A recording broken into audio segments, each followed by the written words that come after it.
غالب على كل غالب مطلوب كل طالب علي بن ابي طالب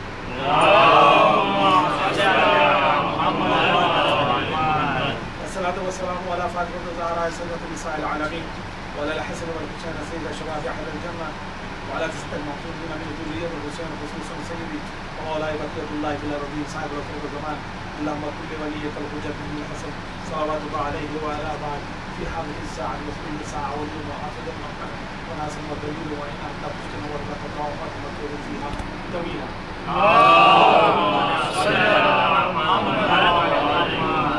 وقد قال الله رسول الله صلى الله عليه وسلم خيركم من تعلم القرآن وإلا تم سے بہتر وہ ہے کہ جو خود قرآن سیکھے اور دوسروں کو سکھائے۔ قرآن سیکھے اور دوسروں کو سکھائے۔ مومنین اب ہمارے سارے چھوٹے ہیں، ہم سے بھائیوں کی طرح ہیں، شاید کچھ بیٹوں کی طرح بھی ہوں گے۔ صرف ایک احساس کی طرف میں توجہ دلانا چاہتا ہوں، شاید اگر ایک آدمی کو بھی میں نے متوجہ کر لیا تو اس کی بھی زندگی کامیاب ہے اور میری بھی کامیاب ہو جائے گی۔ دین سے نسبت رکھنا اور بات ہے اور دین کی معرفت حاصل کرنا اور بات ہے۔ اہل بیت سے نسبت رکھنا کہ میں ماننے والا ہوں یہ اور بات ہے، اہل بیت کی معرفت رکھنا یہ اور بات ہے۔ قرآن سے نسبت رکھنا کہ ہم قرآن والے ہیں یہ اور بات ہے، اور قرآن کی معرفت رکھنا اور بات ہے۔ اللہ کو ایک ماننا یہ نسبت رکھنا کہ ہم توحید والے ہیں یہ اور بات ہے، لیکن توحید کو پہچاننا معرفت رکھنا اور بات ہے۔ یہ 3 4 5 مثالیں میں نے اس طرح دے دی ہیں، ہم یہ جان سکیں کہ آیا دین سے، اہل بیت سے، قرآن سے، توحید سے، امام سے ہے، ہم صرف نسبت رکھ رہے ہیں یا معرفت کی طرف یہ ہیں۔ نسبت رکھنے سے انسان کا نام بنتا ہے، تم مسلمانوں والے کام کر رہے ہو، تم فلاں کام کر رہے ہو، یعنی تمہیں ان سے نسبت ہو رہی ہے، معرفت کی بات نہیں ہے۔ ہم معرفت کی منزل پر نہیں جا رہے، جو کام کر رہے ہیں نسبت سے کر رہے ہیں۔ جب تک معرفت نہ حاصل کی جائے اس وقت تک نسبت کا کوئی فائدہ نہیں پہنچے گا۔ جو امام کہتے ہیں، جو معصوم کہتے ہیں، جو قرآن کہتا ہے، اگر اس طرف نہیں جا رہے ہیں تو صرف ہم نسبت قائم کر رہے ہیں۔ خدائے بزرگ و برتر نے اس دنیا کو خلق کر کے بھی کہا کہ کن تو کنزن مخفین، میں ایک چھپا خزانہ تھا